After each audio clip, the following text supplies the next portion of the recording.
Olá pessoal, graça e paz do Senhor Jesus seja com todos nós. Hoje é quarta-feira, dia 9 de agosto de 2023. Seja muito bem-vindo ao nosso devocional de hoje. Na verdade, ao nosso imersão bíblica. O que é a imersão bíblica?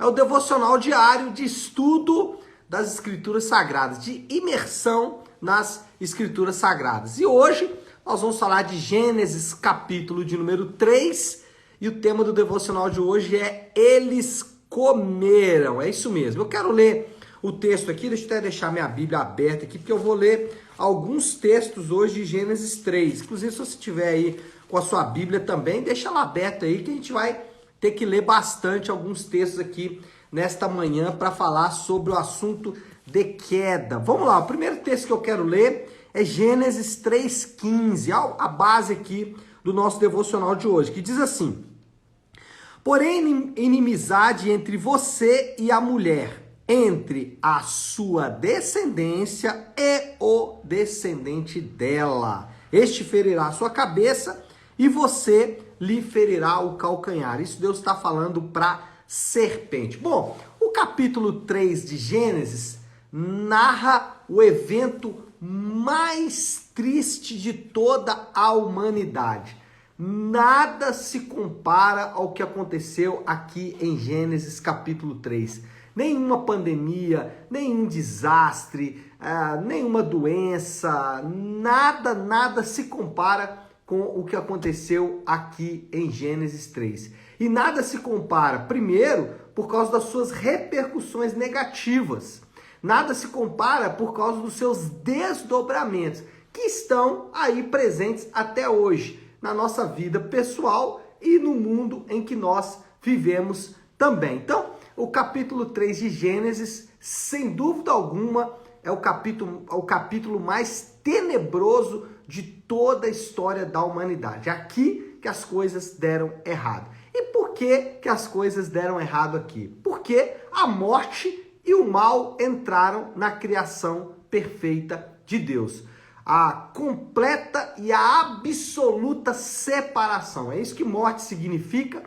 Talvez o versículo que mais represente essa morte é o versículo 21 do capítulo 3, que diz assim: o Senhor Deus fez roupas de pele e com elas vestiu Adão e sua mulher.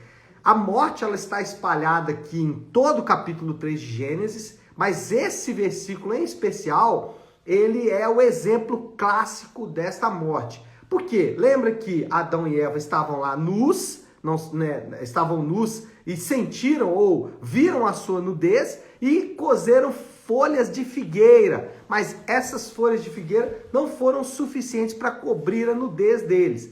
Então o que Deus faz aqui? Os cobre com peles de animais. Agora, que animais são esses? São os animais que morreram. Tem alguns irmãos que dizem assim: ah não, Deus disse que certamente morreriam, mas eles não morreram, continuaram vivos. De certa forma, esses irmãos estão certos. Adão e Eva não morreram, como Deus havia dito que eles morreriam. Mas por que eles não morreram? Porque aqui a gente já vai ver o primeiro substituto. Aqueles animais, eles morreram. Houve morte física. Estou falando de morte em outros aspectos que também aconteceu aqui.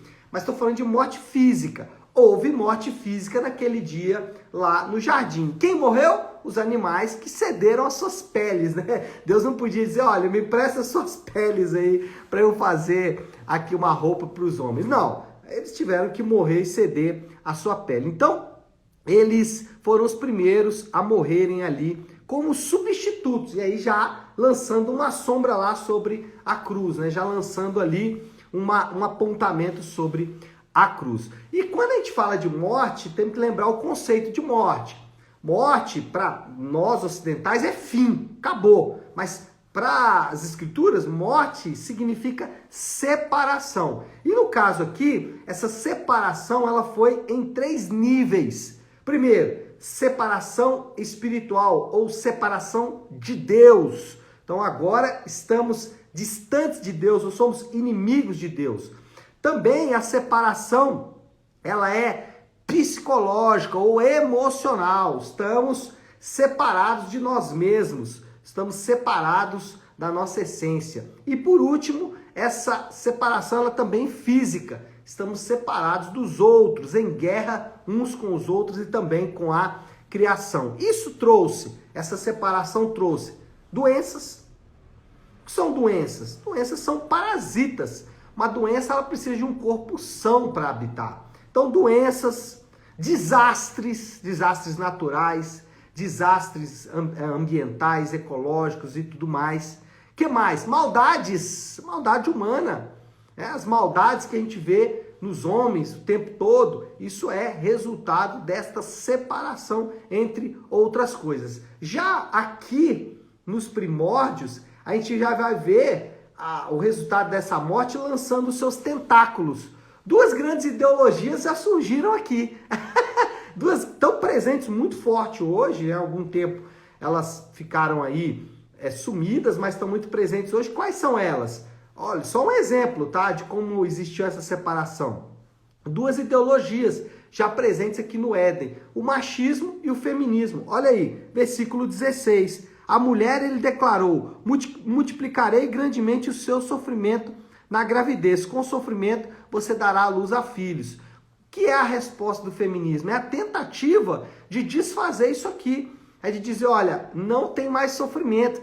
Especialmente na gravidez, né? Qual é a ideia do feminismo? Não, preciso engravidar, não vou matar meu corpo, não vou destruir meu corpo, né? Então aqui já tem um proto-feminismo e também um proto-machismo, ó, ainda no versículo 16. O seu desejo será para o seu marido e ele a dominará. Então isso aqui é só um exemplo, né? O homem exercendo domínio cruel sobre a mulher, domínio severo, físico, moral, sexual e assim por diante. Só um exemplo para mostrar como essas ideologias já lançavam seus tentáculos.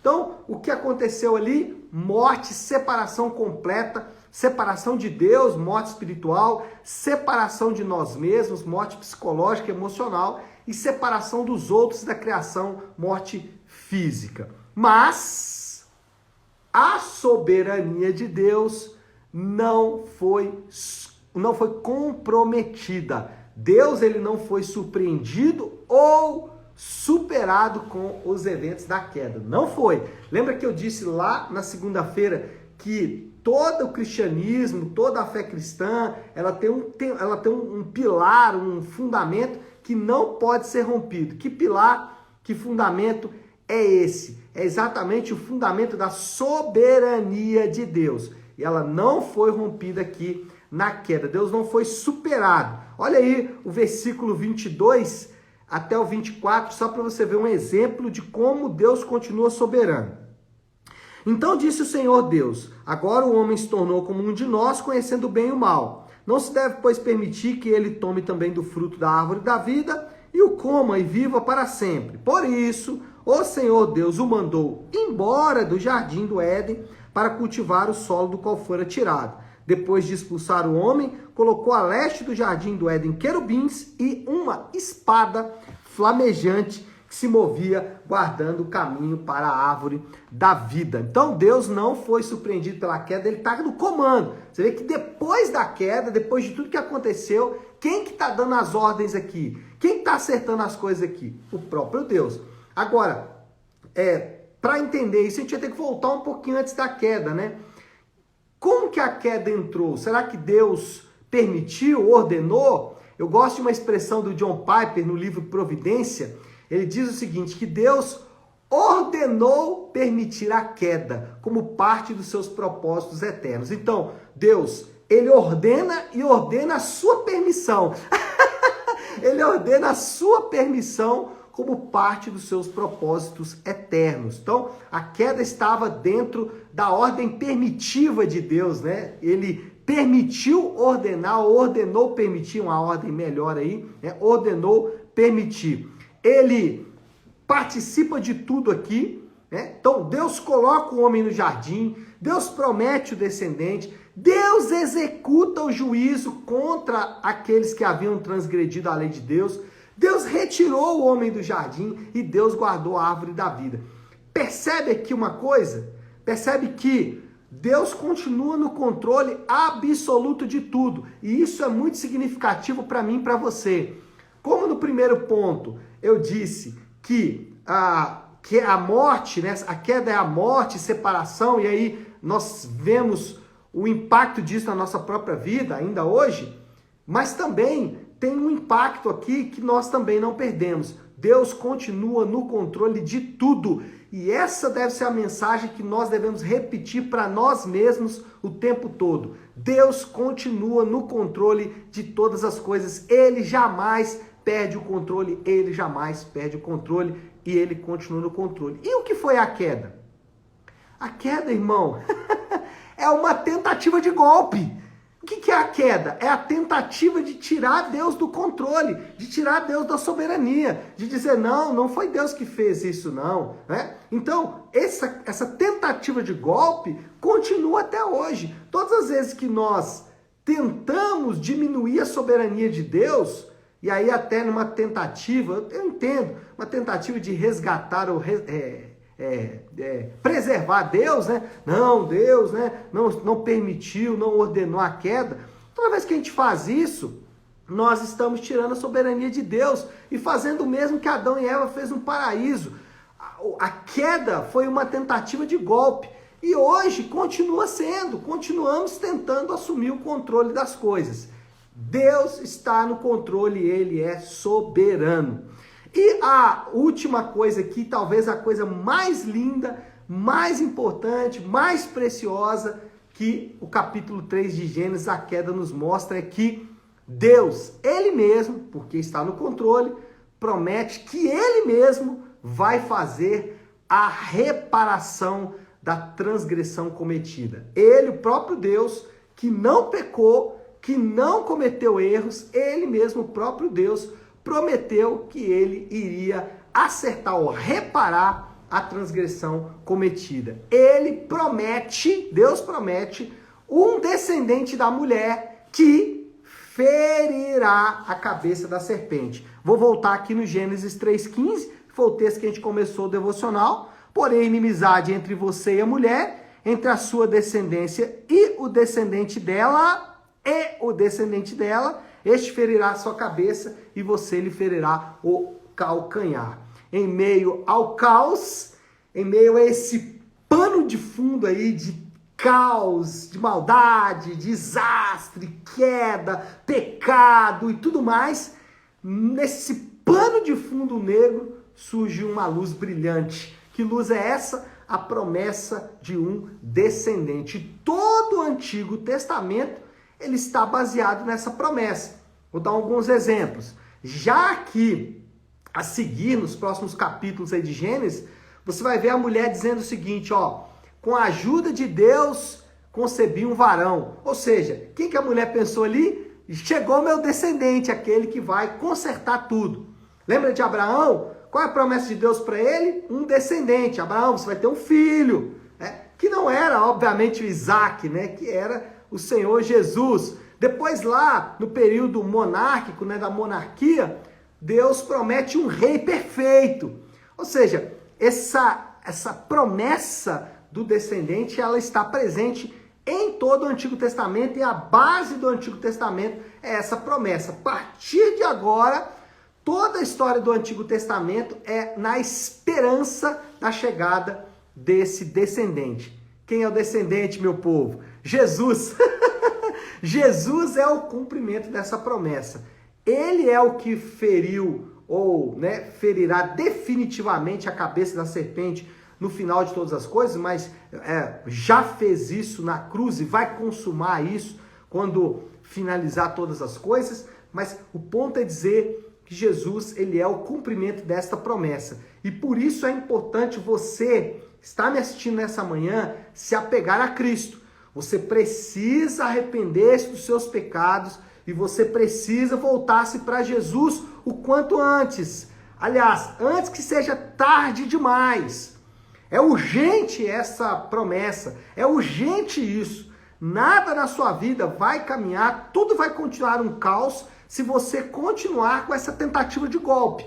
Se você continuar tentando ser o soberano da sua vida, fazer o que dá na sua cabeça. Você precisa logo arrepender-se dos seus pecados e voltar-se para Cristo em arrependimento. Voltar-se para Cristo confessando seus pecados, livrando-se dele e buscando nova vida. Não há outro caminho, esse é o caminho prometido e essa promessa continua vigorando e vigorando firmemente. Meu Deus, já falei pra danar, né, gente? Eu acho que tá na hora de terminar. Então deixa eu dar aqui a moral da história, já pra gente caminhando aí pro fim. Qual é a moral da história, ou seja, a conclusão de tudo isso? Em meio ao desastre e à maldição advindos da queda, o Senhor Deus promete que vai restaurar todas as coisas e que está prontamente envolvido com sua criação. Em meio a tudo isso, promessa de Deus, envolvimento de Deus. Deus diz, eu estou aqui, vou consertar tudo, vou fazer tudo, vocês vão ver o que eu vou fazer. Essa é a essência da promessa de Deus. E aí, qual é o desafio do Léo? A aplicação final aí, né? Já dei várias aplicações durante o devocional, mas uma aplicação final aqui é que não existe caos que Deus não possa interferir com o seu amor. Não existe. Talvez você está me assistindo aí nessa manhã, vivendo um caos. Doença, problema no casamento, financeiro, interior, né? Problemas no seu trabalho, na sua empresa, né? Enfim, você pode estar vivendo aí, não um caos completo, mas um pequeno caos. Deus pode interferir. Pastor, eu estou vivendo um grande caos, tá uma tempestade aqui. Deus pode interferir, mas lembre-se, para isso você precisa deixar a tentativa de golpe para trás. Se você tentar continuar controlando as coisas, não vai resolver. Vai continuar em queda. Só vai acontecer se você deixar essa tentativa de golpe para trás. Para de tentar comandar as coisas. Para de tentar conhecer o bem e o mal a parte de Deus. Senão não vai acontecer. Chega! Falei demais! Hora de orar! Se você puder, pare aí o instante que está fazendo e vamos juntos buscar a Deus em oração. Querido Deus, Pai de amor e graça, Senhor de misericórdia, meu Pai, que oportunidade rica temos de relembrar e principalmente aprender sobre eventos tão significativos em nossas vidas. E de tudo que aprendemos aqui, Senhor Deus, é de que o Senhor está envolvido na solução desse grande problema. Para isso, nós precisamos nos submeter. Eu faço isso e oro para que o Senhor conduza os meus irmãos que estão aqui nesta manhã, também assistindo ou estão assistindo essa gravação, a também se submeter à tua doce e preciosa vontade. Assim eu oro e o faço em nome de Jesus. Amém. Amém, meu povo? Bom, então é isso. Nós vamos ficando por aqui. Que Deus te abençoe. Uma excelente quarta-feira para todos. Fiquem com Deus.